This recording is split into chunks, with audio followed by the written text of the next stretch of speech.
Hey everyone, my name is Francisco Escobar, and I'm the host and creator of this show, Conversamos.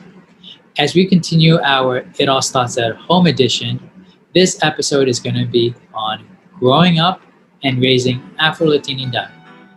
All here as Latin Entertainment presents Conversamos.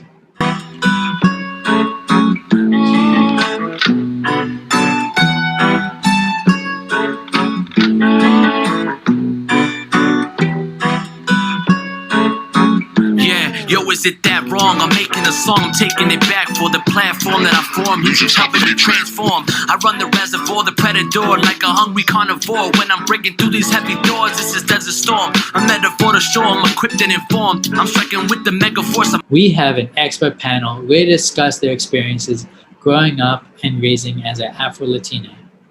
But first, we'd like to share our business spotlight. Dominican Curly, a natural hair lifestyle blog and brand based on the belief that all hair is good hair, with the passion to help all women embrace their natural hair and to fall in love with their hair care. Follow them at XO_Dominican Curly. That is XO_Dominican Curly. Also, check out this episode's fundraising initiative, the Wildflower New York Charter School. This elementary school is fundraising to revitalize a backyard garden to be used as an outdoor learning environment, with garden beds, outdoor furniture, various tents, and more. Check out their GoFundMe page and follow them at Wildflower New York. That is Wildflower New York. Now let me introduce you to our panel. We have Roberto Osorio, Rosalind D. Lake Montero, and Valentin Ortiz. Thank you all for joining us. And now with our first question, how would you describe your experience growing up as an Afro-Latina? And if you're a parent, additionally share how that has affected you raising your children. But my experience as an Afro-Dominican daughter, I'm immigrant, my dad's an immigrant, I'm also an immigrant, and I feel like I've broken a lot of ceilings without even realizing it. And my experience has been, it's been I'm grateful for it, but it's been full of grace because I feel like I recently lost my abuelita in enero del año, and it took my soul when she died because she was an Afro-Dominican immigrant as well, and she died in a country that was not hers, right? So to me, my experience was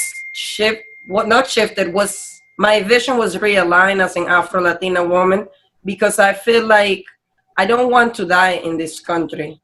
If this country, when I get to die, if this country has the same issues that it has right now, because I'm Latina, está bien, estamos bien, I'm Latina, but I'm also Black, and that's the first experience that I have. And that's something I tell, we have a lot of Dominican kids in Ward 5 and 4 in DC, and they neglect this, right? For sure. They neglect their color. They think, oh, I'm a Latino. Cool, you could be Latino. Pero if the police stops you, this is what they see first. They're not going to ask you for your green card. And I learned that the hard way when I was in college doing things that I was not supposed to be doing in Virginia. And I got stopped and nobody asked me for my green card or anything like that. And the first thing that I had some of my family members tell me was, oh, that's because you're hanging out con esos morenos, you know? And that's part of my experience. My experience has been one experience full of nastiness, but I always turn all of my nasty experience into something positive. And that's why I fell into the field of education, because I didn't have nobody to tell me growing up that being an Afro-Latina, being the Black daughter to a Black immigrant in this country, I'm playing with the term Afro-Latina because it's only a trend on social media. It's the same as being an Afro-American in a household at times, because I know what it's like to be hungry in this country and also in Dominican Republic, you know? So I know what it's like to go to school with no food in this country and in Dominican Republic. And because I serve 98% of African American students, a lot of the stuff that they deal with, I'm like, wow, I dealt with that myself. So my experience is not different from a lot of my African American students. I personally never had somebody in my household teach me that I was Black. Growing up in the Dominican Republic until the age of 8, I always was told, no duró mucho tiempo en el sol, te pones negro, or, don't hang out with those Haitians, you hang out with some Haitian people. Even when you're right here in America, it's like, don't hang out with Morenos, like, don't bring no Black girlfriend. There's always like terminology about Black people, and there's always this afraid of you becoming too much like Black people, or you being too Black. And it was I always wonder, like, why is that? Like, why is always a terminology about being Black? Until I got to college, and I started doing protests, and I started going to classes and learning about my true history. And turns out that I was Black. It turned out never actually identified with until I got to college. And I feel like I don't want to say it's a waste, but I feel like if you teach your children since they're young of who they are, of what their history is, their life can have so much of a different shape, a different point of view, a different understanding. We shouldn't have to wait until we're grown adults for them to find out for themselves of who they are. And all this time, they could have been learning about things that made them who they are, who their ancestors are, where they come from. I think being Black is what makes you powerful, because it's your lineage, it's your legacy. It's what makes you, makes you, who you are, your hair. It's nothing. Your parents always say, "Si tienes pelo malo," or "el pelo así que pase moreno," and it's always like, why? But Roberto, I'll leave it to you. Being that I grew up in a time where identity politics, I guess it was up and coming, but it wasn't popping, right? It started to pop when I went to college. And that was the early 90s. This is the first time that I remember somebody telling me, "Oh, you African?" And I was like, "No, I'm not. I'm not African. I'm Puerto Rican, blah, blah, blah, blah, blah." And I remember looking back, it was a young Dominican woman that was the one that challenged me on that, right? So back then, I was resistant. I just didn't see. I thought it was kind of like a trendy thing. We had De La Soul, the Jungle Brothers, so people were kind of attached to that Afrocentric type of thing. But that being said, you take a look at me, I'm dark. You take a look at my dad, my grandfather. He has he actually has a painting, a portrait of him, and it's done in carbon, with charcoal, and it was perfect. That's exactly what they needed to use, because that was the man's color. So those connections have always been there. And what's really interesting as well is that, now looking at my grandmother was fair-skinned. My mother, she's fair-skinned. My wife, she's fair-skinned. But you know what? Those three women sometimes are more radical than the dark-skinned men in the family. It's just something really, really crazy and really, really interesting. It's about culture, right? And it's about connections with that particular culture. And the one experience that I had this week, which was very interesting, is that I feel that there are a lot of people out there that have cultural self-hate, and it's manifesting itself through the type of politics that are playing out now, right? And it bugs me out when people of color kind of support the power structure that exists right now, and they basically call their own people lazy because for whatever reason they have to pull themselves up by their bootstraps, like if people of color don't do those things, So my experience has been one that's mostly been urban, very family centric, but a little bit, how should I say, a little bit flattened out, kind of because of the experience that I've also had through education. I went to Catholic school all my life, and I was mixed with a lot of different cultures, predominantly white. But at the same time, that provided me a lot of opportunities as well. Thank you all for sharing. And there's definitely a key component with all you with education. So for the sons and daughters of this panel, what have you learned from parents about your cultures or culture? And for the parents, what messages do you teach to your children about culture? Mi papá a mí me crió. My father raised me to know. He has 2 daughters, me and my sister. And we are the darkest one of my grandparents, right? We're the darkest pigment-wise. Everybody else is fair-skinned. And it's so funny que Valentín dijo del pelo. I think you said something. Was it you? You said something about hair. My sister and I were born with loose curls. So, y mis primas que son claras, de color claro, they were born with su pelo bien risito, you know, con más shrinkage. So, mi abuela y mi abuelo siempre nos decían, y mis papás, they used to laugh because my sister and I rather have our hair braided than anything else. But that's because my mom and my dad always, inside the house, they always made sure, not because of race necessarily, but because we were poor in Dominican Republic, but they always said, tú eres la última Coca-Cola. You are it. And I know a lot of people might think that that might be arrogant, but when you are raising children and I learned that from them, you have to pour out so much love into your kids because they're going to have a lot of people that are going to question, that are going to try to make them question their value in life.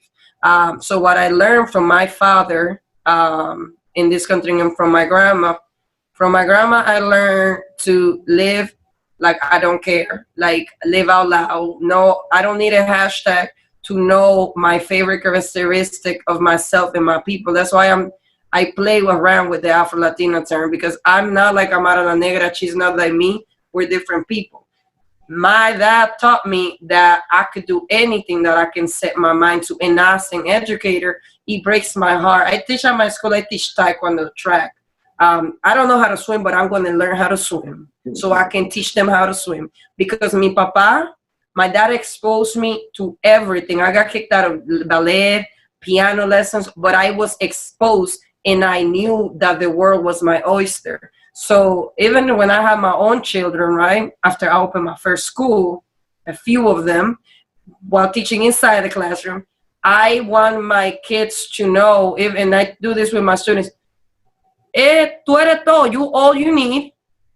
And everybody, this is something I learned from Ready Magic Angela. You got to always bring everybody that has helped you spiritually with you. Every person that has made you smile or every person that's been a champion to you. My dad was the first champion that I had in my life. He was the first person that empowered me as a kid, as a woman, and even as a woman of color. He relates con eso que lo que dijo Valentín, me da mucha risa porque eso las mujeres también lo ven de avanzar la raza, you know, en su propia familia.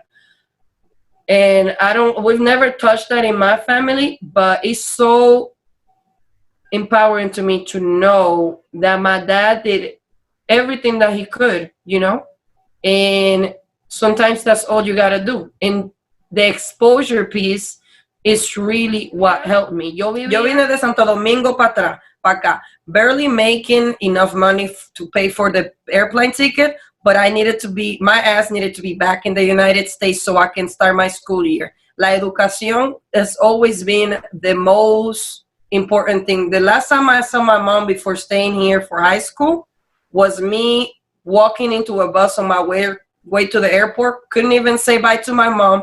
Pero mi mamá, and it's so interesting that Roberto que dice, my mom is fair skinned, but she was super radical to put my ass on that bus to go to the airport because you're not going to make it here, but you're going to make it over there. So they gave me the world and I'm living in it. Very similar to Señorita Lake.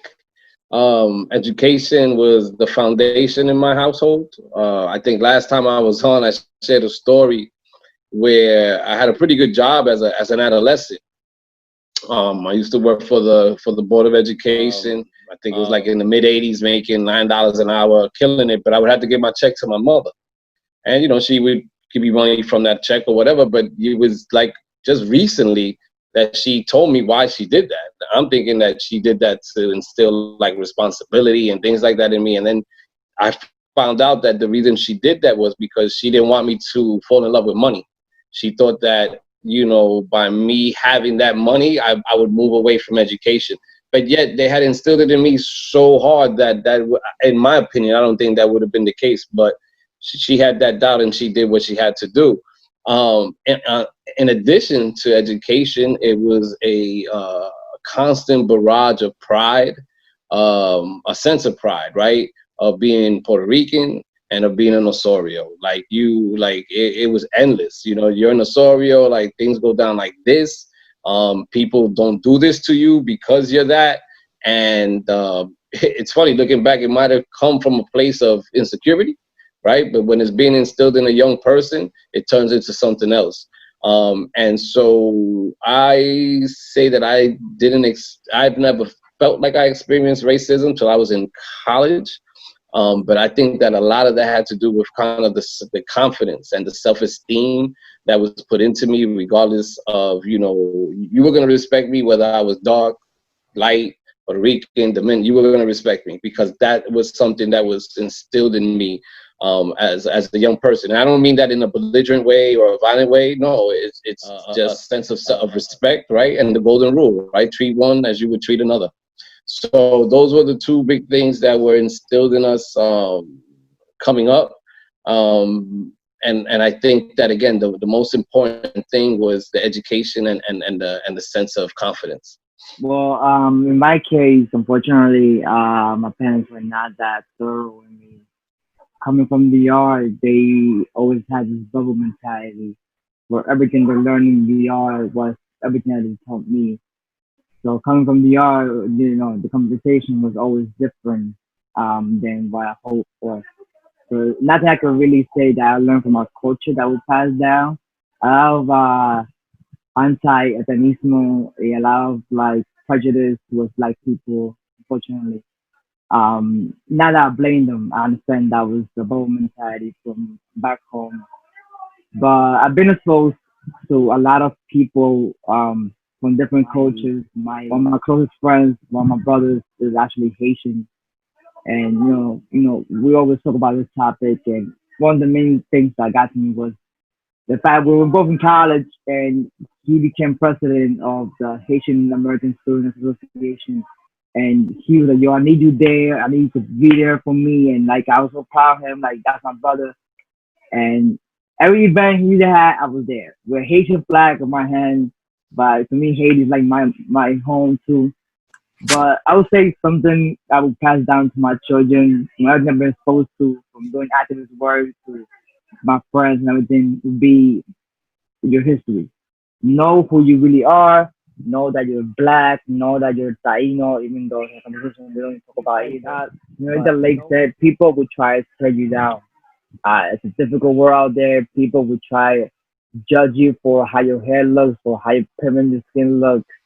Not only people, but people in higher power, teachers, a lot of people. It's just a lot of people will try to tell you who you are or how you should look or why you should question, why you should know. You know, but at the end of the day, one of the main things I could definitely teach my children is depend on your family, depend on your parents. Have a conversation with them. Do you have a question? Question. Do you have something to say? Say it to them. Because it's important to have a conversation. Dad, why is this happening? Mom, why is this happening? Dad, somebody said this to me in school. Why is it? Conversations that we need to have with our children. I feel like our children should know that that we will always have their back. We'll always be there to answer the questions. Because if it's not us, then who? Nice. Thank you all for sharing. So with our next question, if so, what is the difference between being raised as an Afro-Latino male versus an Afro-Latina female from where you've experienced, whether in the household or in the community? So with me is the difference between being raised as an Afro-Latino and Latina. That's problematic because a las mujeres, yo me fijo que como conmigo, por ejemplo, después de que mi abuelita falleció, I felt like I had so much pressure on my shoulders when I have an older brother and he's getting married in November via Zoom. I don't think we're going to go to that wedding. but he is allowed to continue and carry on with his life, where I felt like cuando mi abuelita murió, yo me sentí como que, okay, so I gotta be the matriarch now because I'm the next one. So I think it's very unfair that being an Afro-Latina in your house means that you were a caretaker sometimes. I barely take care of myself, first and foremost. So, and that's deeply rooted in toxic masculinity, in the patriarchy that like our Spanish-speaking cultures have within them.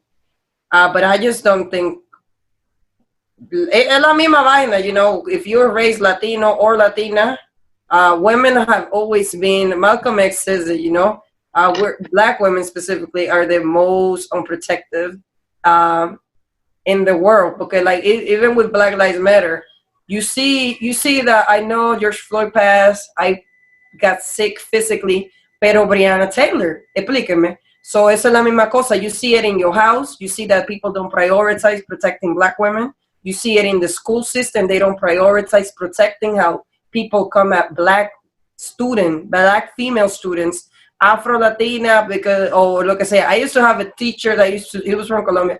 He used to tell me, ay, esta dominicana, because I used to go from 0 to 7,000 in less than 2 minutes. But that's because con mucha morena, they think that when I came here, the first thing that my dad taught me was, you're not doing no cheerleading, you're not doing no dancing como están haciendo esta morena, because they think that we are not in ownership of our bodies. And that is a problem for women, not only in the Latino and in the Black community, but for women everywhere. I mean, you see these damn religions. Like, you're going to tell me I got to cover myself and let you choose who I got to get married to? Eso se va a quemar. El país se va a quemar entero, because that's never going to happen. And last but not least, I think that a lot of Afro-Latino men are not raised. They're cared for. They're not raised. They're cared for. I think that a lot of parents, I think that like a lot of parents rather baby their sons. Like, I have to work for my stuff. You know what I'm saying? I'm only 25. I just turned 25. I didn't even go to school to be an educator. I went from making my way through grad school, can't even afford to get my transcripts back. But my brother gets so many celebrations porque él jugaba baseball, and he used to get celebrated because he was going to be in the Yankees. Turns out homeboy wants to be in computer science.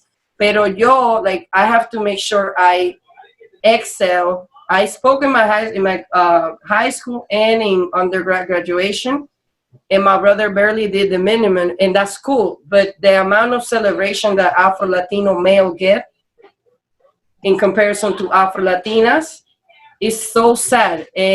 But our parents do this. I'm gonna tell you why they do this. It's because tú tienes muchas mujeres de color negro that the media has over-sexualized and hyper-sexualized their bodies. And even in slavery, and even during the slave trade, you saw that a lot of female girls, the young ones, they were raising them to be reproduction, like máquina de reproducción, you know? That's disgusting, you know? But I think a lot of women, not just Afro or Latina, no Afro descendant, but I think a lot of women a lot of parents have to raise their daughter a lot harder than they raise their sons, because women face so much. When we leave our nests, I left my dad's house, and I had to call my dad my first night in my first apartment, 2 hours away from my dad, because I had a migraine. But my dad never gave me, but that night he told me, wow, yo nunca te enseñé a ti y tú sola a buscar tu medicina de migraña ni nada de eso. Porque a mí me criaron de una manera, I am going to help the family unit, but I'm not going to be the face of the family unit. And the Afro-Latino men, or the Latino men, or the Afro-descendant men, whatever men always have it, you know. So I'm going to let y'all have it, but I just think that a lot of men in Afro-Latino, whatever it be, women have it harder. Thank you, Rosaline. Yes, Valentine, what do you think? I would say it's like Senorita Lake pointed out, it's not much of a difference between Afro-Latino and Afro-Latina, more of a conversation between men and women. Being raised as a man, it was very patriarchal, very masculinity, a lot of machismo. You know, guys need to be out there getting this money, working hard, getting the paycheck. Women had to be in the household, cooking, cleaning, changing diapers, taking care of like the mom, the dad, or their own novio, taking care of their boyfriends. There's always a conversation about women have this limit of what they're allowed to do, not allowed to do. It was always like why. Never, I mean, it never came up to my mind again until I got to college. But it's always been the same conversation of like women that and men this, and it's something that we don't really talk about. I would say I'm pretty sure they raise women harder because it's difficult for women out there. I mean, I don't want to speak in behalf of women because, right? But I'm pretty sure it's hard for women, especially for women of color out there, because a lot of men like to take advantage of the fact that they're women, that they know more. But I think it's important to understand and say that as a man, we gotta give a power to women because it's like the quote says, behind every man is a greater woman, but women come first. You understand? We come from a woman, and everything we learn most of the time are from women. So I think we gotta put women out there in the altar and say that women are like the top, and we gotta not only be like them, but we gotta get them more respect, more power, more identity, and topics just in general in culture. I definitely agree with what Valentine just said. Like every important or most influential person in my life has been a woman, right? It's my wife, it's my mom, my aunts, like La Tia, like they're super influential in the Latino boy's life. That's just the truth. Now, for me though, my dad left the house when I was like 10 years old. I mean, he was always in my life, but he was out of the house around 10. And I was raised by my mom, like, to be self-sufficient, take care of myself, both me and my brother. Like, we washed the dishes, we cleaned the house, we did our own laundry. And to this day, I'm still the same. I still do my laundry. I do a lot of the things that maybe in a Latino or in certain Latino households, it's like a man doesn't do those things, and to me, that's mind blowing. Not to say that I didn't learn some chauvinistic things as well, because my dad was a chauvinist. But I think the fact that I was raised by my mom and the way that she raised me helped to break a lot of those stereotypes. It's funny because Senorita had mentioned about what she said. They're not raised but cared for. And that took me back to a time when, when I had hair, my barbers were always Dominican barbers.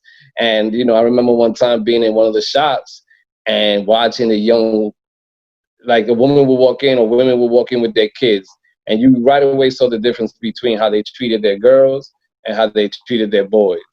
And I would watch and be like, yo, they let these boys do whatever the hell they want. This is crazy, And so when you said that, that's what popped into my mind.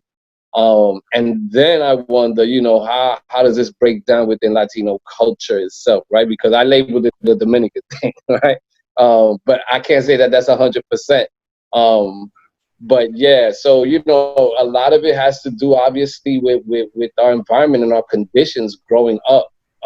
And that's why what's going on today is so important, because people need to realize that, right? That as a society of people of color, right, our social conditions had not been those that have been to the maximum that allow us to grow and flourish like other cultures. But that being said, of course, there's other individuals within those groups, such as ourselves, that have been able to supersede and to kind of educate ourselves and be aware but as a whole, that's definitely not true. Yeah. Thank you, Roberto. And now to our next question. After 500 years of colonization and slavery, how can POC and the African diaspora repair relationships together? So I think that I don't even use the S word anymore when I refer to my ancestors, either, because it's such a disrespect. We got kidnapped, people were raped, children were abused, y mucha vagabundería pasó that people did not want to record. I'm gonna tell you really transparent how I wish I could speak.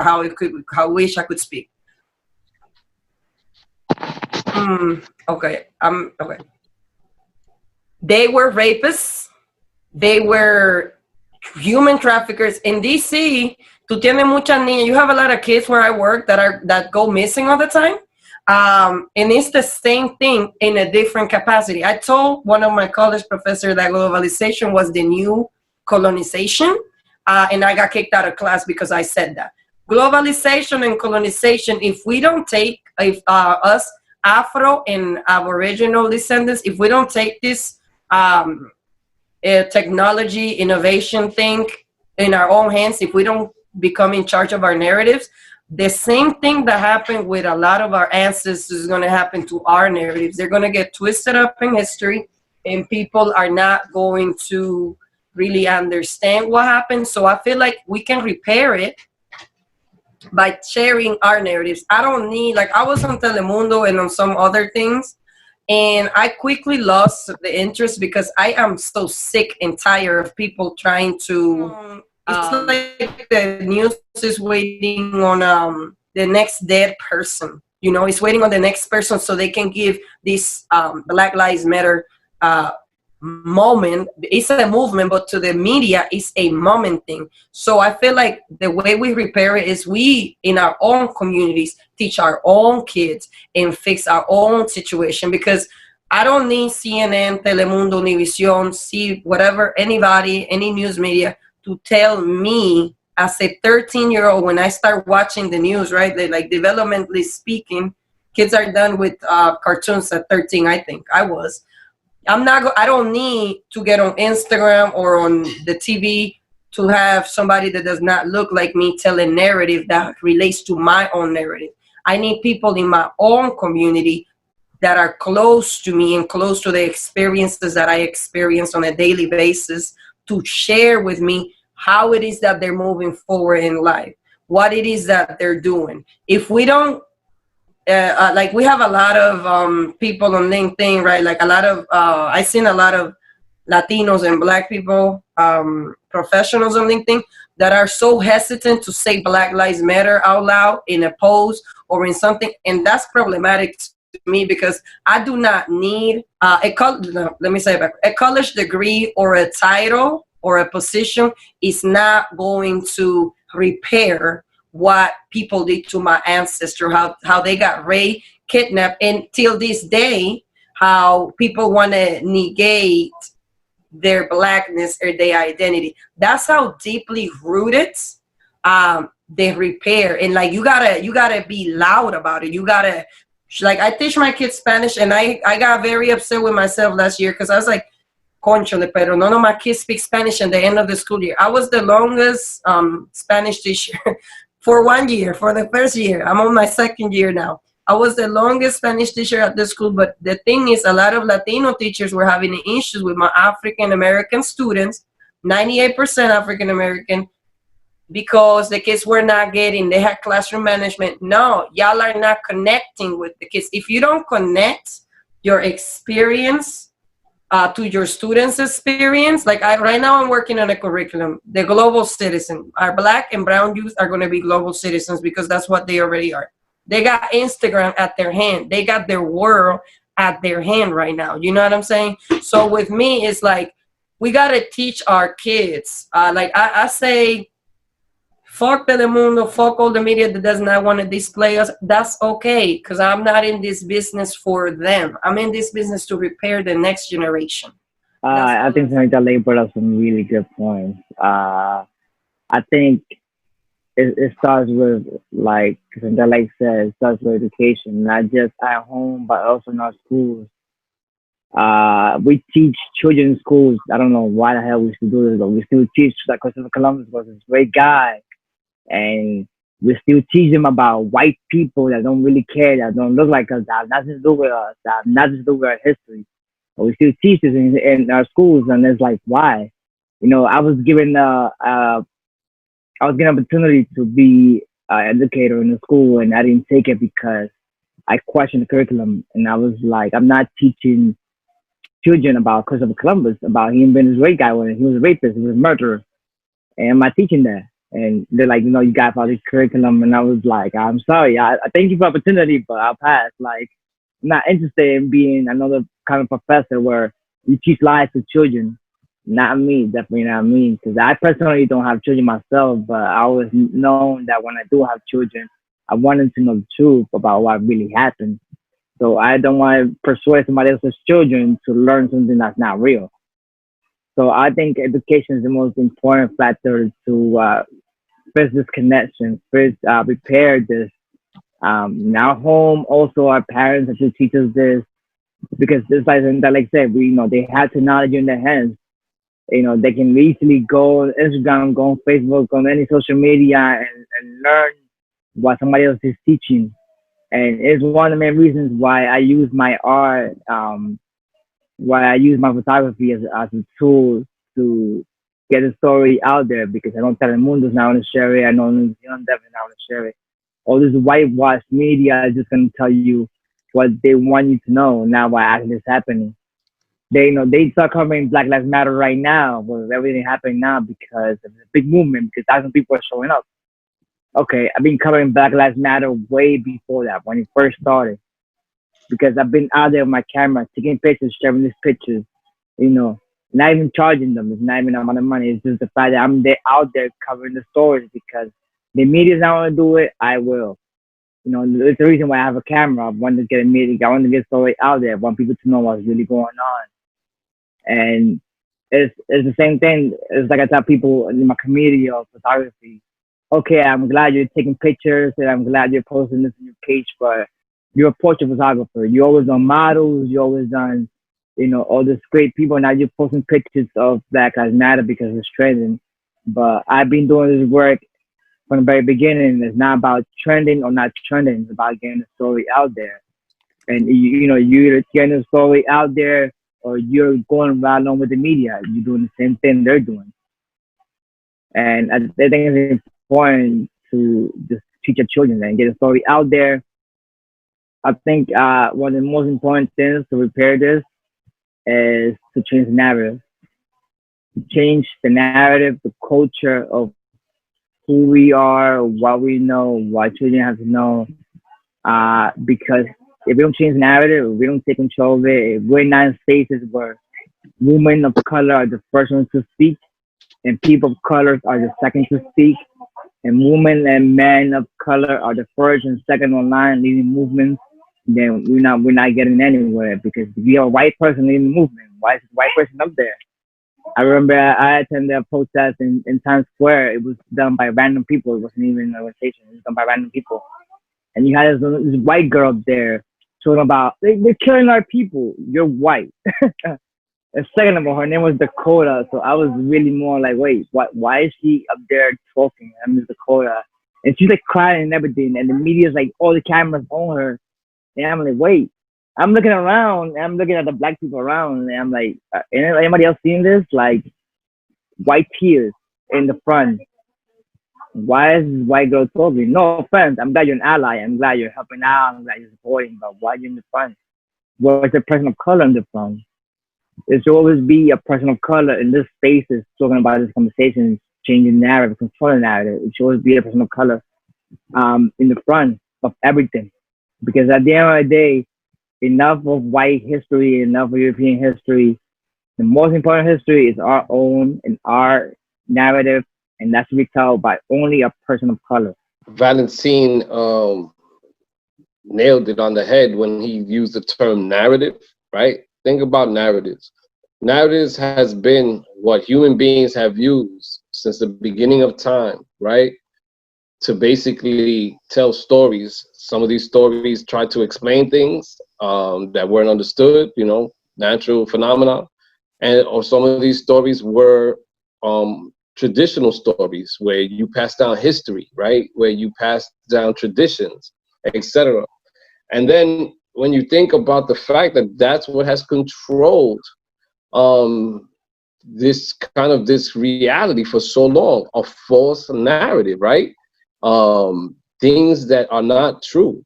And the other day I was reading a story about when Christopher Columbus used a false narrative against the Taínos in Puerto Rico, where he knew that there was an eclipse coming, right? And he used that information to basically what's the word that I want to use, to force or subdue what get the natives to do what he wanted to do, right? Was it true? No, it wasn't true that he was powerful and he could do these things with the sun. But he used that story, right, to bring about fear, and then to bring about basically control and get people to do what he wanted to do. What's the difference now? They use a story, right? And this story, what's really interesting about the story that they've used is that the people that are getting played the most are poor white people. Those are the people that are getting played the most, because they were like, okay, you guys are one step above, right, everybody else, because we're going to use you to control those uppity colored people that are below you. But in reality, no, they're just in the same boat as everybody else, but they believe that they're not, because of the way that the story was constructed and the way that the story was shared. So I think that one of the most important things that has to happen in schools, especially, I started thinking, I'm a social studies teacher. That's what I do. I love it. And I usually start off every year by having the students do a project on their culture. And what's really great about it is how they start to connect with the roots of their culture, right? Because you might think you're Dominican, but you got to keep tracing back those roots. You might think you're Puerto Rican, you got to keep tracing back those roots. So to give you an example about how our own people as well kind of like, want to negate certain truths about their connection to Africa. So one of the things that I discovered this year, at the beginning of this year, was by one of the presentations of my kids, where they were looking into the foods of Santo Domingo, and they came across mango. And what they discovered was that the origin of mango is in Africa.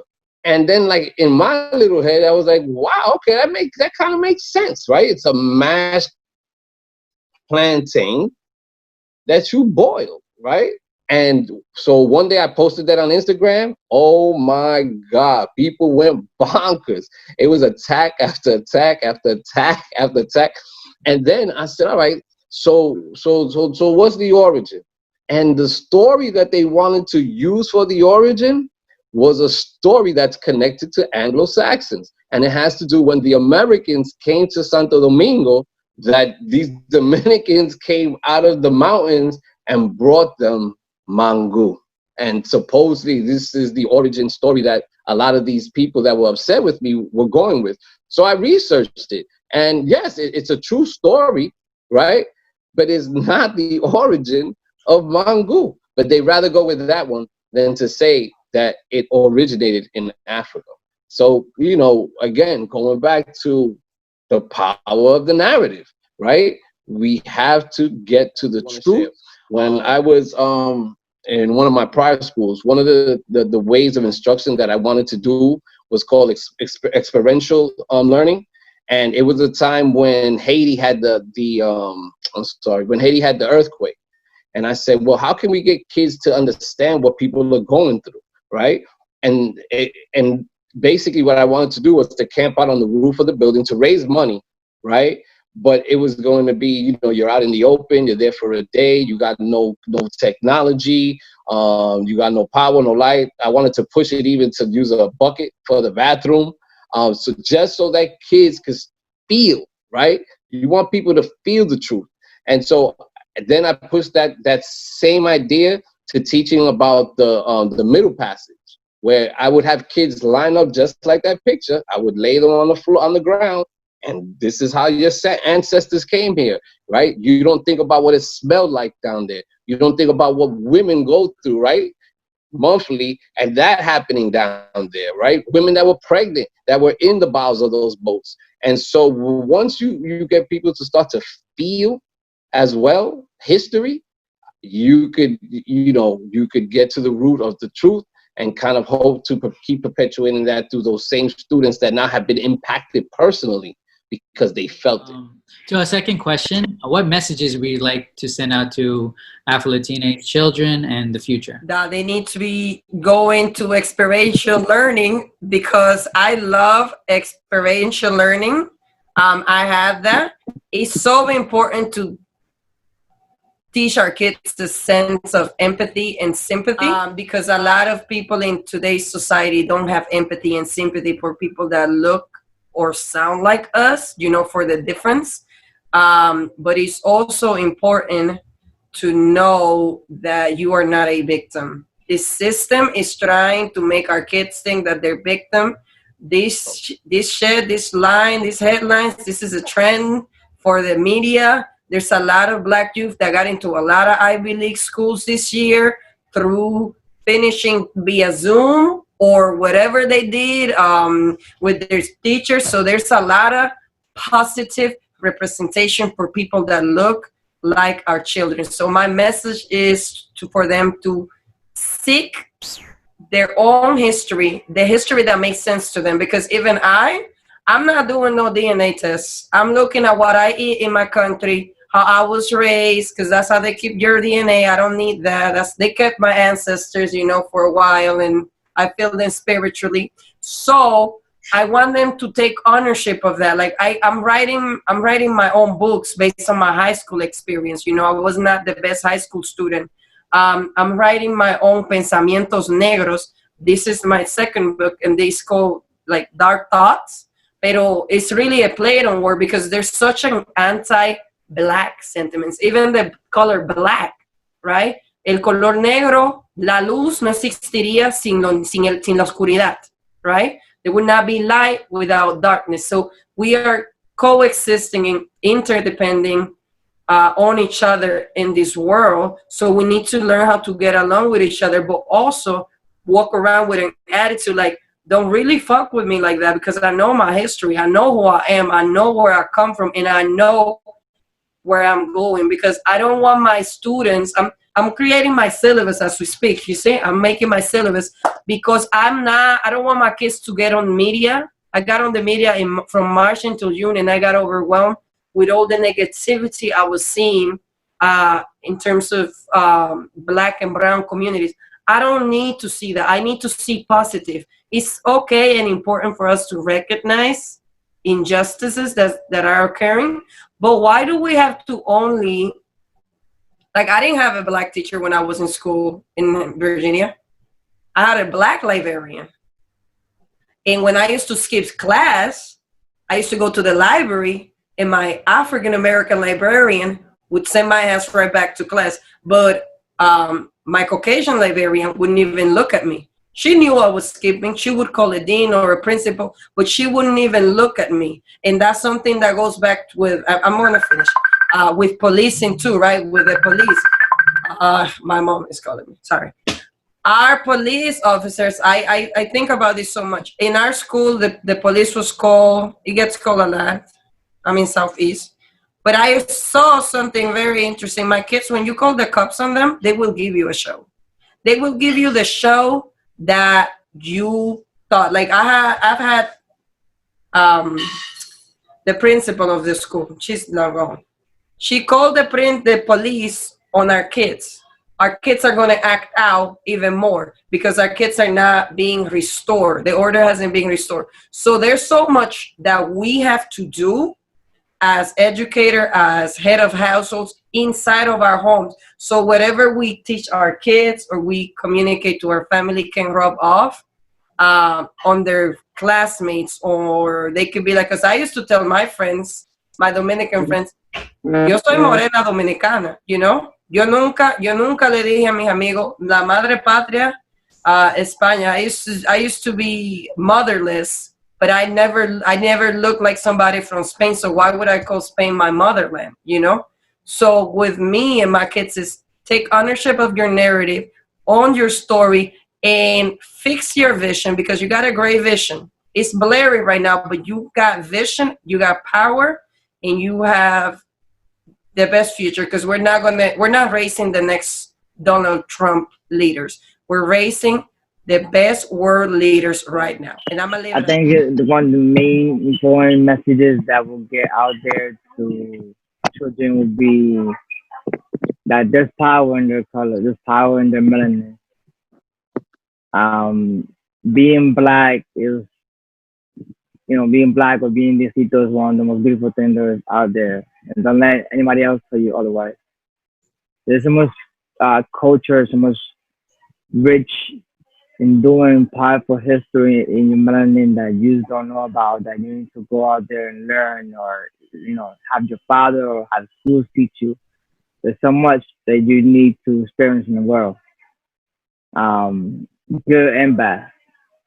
I think children need to know what is all children, not just Afro-Latino children, but all children, because at the end of the day, it's how we raise the children that things come about, that people grow up to be who they are. Because there's innocence when they're babies, they're all innocent. And then when we raise them, the way we raise them, we teach them things. I myself have done workshops in colleges. There's this workshop that I usually do with a good friend of mine called Arquis Bunker, and it's like a stereotype type workshop where you divide people into groups, and it's very stereotyped, it's very racist. And throughout the workshop, you really judge people and you really put them into these groups, and you treat them as their as people told them back then. Like, for example, this was a show like in the 60s, 70s. So during this time, LGBTQ people were thought to have HIV. So if we separate people into a purple group, and they need permission to get up, they need like an escort, which is like a security guard or cop. You will put on gloves just to touch them, but they don't have any idea of putting on gloves. If somebody is in the blue group will be like Latino, and they're asking like, "Oh, we need to go to the mayor so I can push the house." They're like, "What? It's police? I don't understand you." But all this stereotype thing, and at the end of the workshop, we ask them, "How do you feel?" And they'll be like, "Well, I don't like the way I was treated.